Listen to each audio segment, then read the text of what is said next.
கோவை மாவட்டம் அன்னூரில் இருந்து மூக்கனூர் செல்லும் சாலையில் பூவம்பாளையம் என்ற இடத்தில் அன்னூர் காட்டன் மில் என்ற தனியார் டவல் தயாரிக்கும் ஏற்றுமதி செய்யும் தனியார் ஆலை இயங்கி வருகிறது.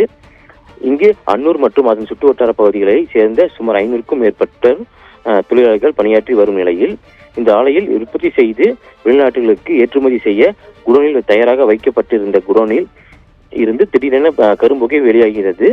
இதனை பார்த்த ஊழியர்கள் உடனடியாக மேட்டுப்பாளையம் மற்றும் அன்னூர் தீயணைப்பு நிலையங்களுக்கு தகவல் கொடுத்தனர்.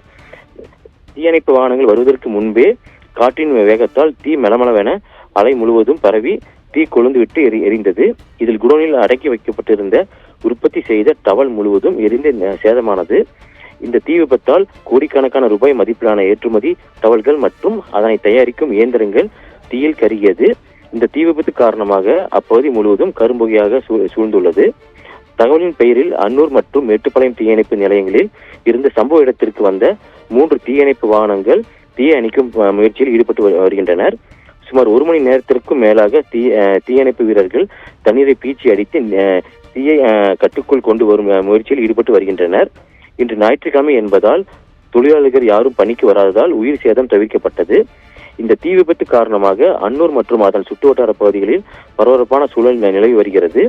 கோவை மாவட்டத்தில் காவல்துறையினர் இந்த தீ விபத்து காரணமாக குறித்து விசாரணை மேற்கொண்டு வருகின்றனர். இந்த தீ விபத்து எதனால் ஏற்பட்டது என்பது காவல்துறை விசாரணைக்கு பிறகே தெரிய வரும். பவித்ரா.